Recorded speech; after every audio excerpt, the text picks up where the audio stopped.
మన ప్రభువును ప్రియరక్షకుడైన యేసయ్య దివ్యనామములో మీ అందరికి నా శుభవందనాలు తెలియజేస్తున్నాను. పరిశుద్ధ గ్రంథము నుండి ప్రకటన గ్రంథము 22వ అధ్యాయం 11-12 వచనాలు చదువుకుందాం. అన్యాయము చేయువాడు ఇంకను అన్యాయమే చేయనిమ్ము, అపవిత్రుడైన వాడు ఇంకను అపవిత్రముగాని ఉండనిమ్ము, నీతిమంతుడు ఇంకను నీతిమంతుడుగాని ఉండనిమ్ము, పరిశుద్ధుడు ఇంకనూ పరిశుద్ధుడుగానే ఉండనిమ్ము.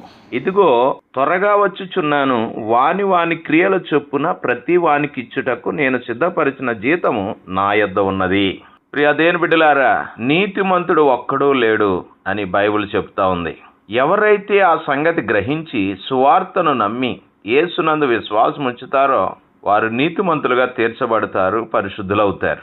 ఈనాడు మనుషులు మోసం చేయడంలోనూ అబద్ధాలు చెప్పడంలోనూ పోటీ పడుతున్నారు. ఎవరు ఎంత తెలివిగా మోసం చేస్తే అంత గొప్పగా ఫీల్ అవుతున్నారు. కాలం మారిందని అందరూ అనుకుంటున్నారు, కానీ మారింది కాలం కాదు, మానవులు. చాలా విపరీతంగా మానసికంగాను భౌతికంగాను వారిని వారే చెరిపి వేసుకుంటున్నారు. సత్యం తెలిసినా కూడా కళ్ళకు కట్టినట్లుగా కనబడుతున్నా దానికి విధేయత చూపలేని వారిగా ఉన్నారు. అపోస్తుల కార్యం 28వ అధ్యాయం 27వ వచనములో, ఈ ప్రజలు కన్నులారా చూచి చెవులారా విని మనసారా గ్రహించి నా వైపు తిరిగి నా వలన స్వస్థత పొందకుండునట్లు వారి హృదయము క్రొవ్వి ఉన్నది, వారు చెవులతో మందముగా విని కన్నులు మూసుకొని ఉన్నారు అని పరిశుద్ధాత్మ యెషయా ప్రవక్త ద్వారా మీ పితరులతో చెప్పిన మాట సరియే అని ఇక్కడ లేఖనం చాలా స్పష్టంగా తెలియజేస్తా ఉంది. నా ప్రియ సహోదర సహోదరి, దేవుని వాక్యంలోని సత్యం తెలియపరచబడినప్పుడు మనిషిలో పరిశుద్ధాత్మ ఉంటే ఆ సత్యాన్ని హత్తుకుంటుంది. అందరూ తప్పు అవుతారేమో, కానీ దేవుని వాక్యం ఎన్నటికీ తప్పు అవదు. హల్లెలూయా. మీరు సత్యవాక్యమును అనగా మీ రక్షణ సువార్తను విని క్రీస్తునందు విశ్వాసం ఉంచి వాగ్దానము చేయబడిన ఆత్మచేత ముద్రింపబడితిరి అంటున్నాడు అపోస్తలుడైన పౌలు. కొంచెం ఆలోచించండి. సిగ్గుపడవలసిన విషయాల్లో చాలా మంది గర్వపడుతున్నారు. ఈనాడు తల్లిదండ్రులు తమ పిల్లలు జ్ఞానం సంపాదించారా అని ఆలోచించడం లేదు. ఎలాగైనా సరే మార్కులు 90% వచ్చాయా, మంచి గ్రేడ్ వచ్చిందా, పాస్ అయ్యాడా లేదా అని మాత్రమే చూస్తున్నారు. అంతేకాకుండా డబ్బు సంపాదించాడా లేదా అనే దాన్ని చూస్తున్నారు, కానీ దాన్ని ఎలా సంపాదించాడు, ఏ పనులు చేసి లేకపోతే ఎవరు మోసం చేసి సంపాదించాడు అనే విషయం ఈనాడు ఎవ్వరు కూడా గమనించడం లేదు. ఎవరు మంచి ఎవరు చెడు, ఏది నిజం ఏది సత్యం, ఏది నిజం ఏది అసత్యం, నీతి న్యాయం ధర్మం ప్రేమ జాలి అనే విషయాలను గురించి ఆలోచించి వారు ఎక్కడున్నారండి ఈ రోజుల్లో? ఈనాడు డబ్బు ఎక్కడుంటే అక్కడే ఇవన్నీ ఉంటున్నాయి. అంటే డబ్బు అన్నిటినీ కొనేస్తుంది. డబ్బు కోసం అందరూ వీటిని అమ్మేస్తున్నారు. అందరూ ఒకటి మర్చిపోతున్నారు, దేవుని యొక్క శిక్ష నుండి ఎవరూ తప్పించుకోలేరని. కంగారేమీ లేదు, ఎవరి జీతం వారికి దేవుడు ఖచ్చితంగా పొందుతారు. అన్యాయం చేసేవాడు ఇంకా అన్యాయం చేయని, అపిత్తుడైన వాడు ఇంకా అపిత్తుడుగానే ఉండని, నీతిమంతుడు ఇంకా నీతిమంతుడుగా ఉండని. ఇగో నేను త్వరగా వస్తున్నాను, వాని జీతం నా యొద్ద ఉన్నది అంటున్నాడు దేవుడు. ఈ రోజున మనుషులు కనబడకుండా ఎవరికి తెలియదని ఆలోచన చేసుకుని అపవిత్రమైన కార్యములు చేసిన దానికి ప్రతిఫలాన్ని దేవుడు ఇస్తాడని మర్చిపోవద్దు. నలుగురు నమ్మినంత మాత్రాన అసత్యం సత్యం అయిపోదు. దాని ఫలితం ఒక రోజున తప్పకుండా బయలుపడుతుంది.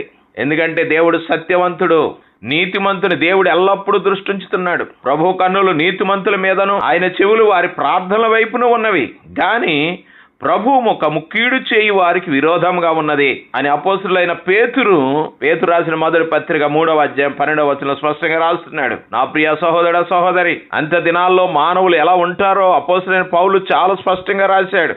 తిమోతికి రాసిన 2వ పత్రిక 3వ అధ్యాయం 2-7 వచనాల వరకు చదివినప్పుడు అంత్య దినాల్లో మనుషులు ఎలా ఉండబోతున్నారంటే, ఎలయనగా మనుషులు 1 స్వార్థ ప్రియులు, 2 ధనాపేక్షులు, 3 బెంకములాడువారు, 4 అహంకారులు, 5 దోషకులు, 6 తల్లిదండ్రులకు అవిధేయులు, 7 కృతజ్ఞత లేని వారు, 8 అపవిత్రులు, 9 అనురాగరహితులు, 10 అతిద్వేషులు, 11 అపవాదకులు, 12 అజితేంద్రియులు, 13 క్రూరులు, 14 సజ్జన ద్వేషులు, 15 ద్రోహులు, 16 మూర్ఖులు, 17 గర్వాంధులు, 18 దేవుని కంటే సుఖానుభవమును ఎక్కువగా ప్రేమించువారు, 19 పైకి భక్తి గల వారి వలె ఉండియు దాని శక్తిని ఆశ్రయించిన వారిన యందురు, 20 పాపభరితులై నానా విధములైన దురాశల వలన నడిపింపబడతారు, ఎల్లప్పుడూ నేర్చుకొనుచున్నాను. సత్య విషయమైన అనుభవ జ్ఞానము ఎప్పుడునూ పొందలేని అవివేక స్త్రీల యొక్క ఎండలో చొచ్చి వారిని చెరపట్టుకొని పోవువారు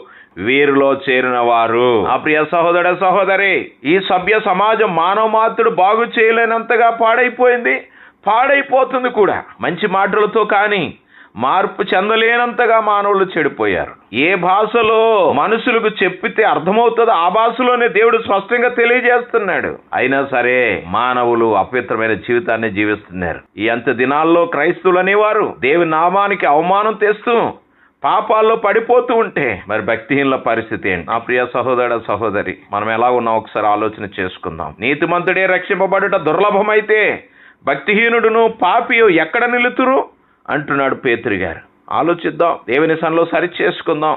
అంత దినాల్లో మనం ఉన్నాం. అపవిత్రత, అన్యాయం జరుగుతున్న కాలం, ప్రభు త్వరగొచ్చే కాలం.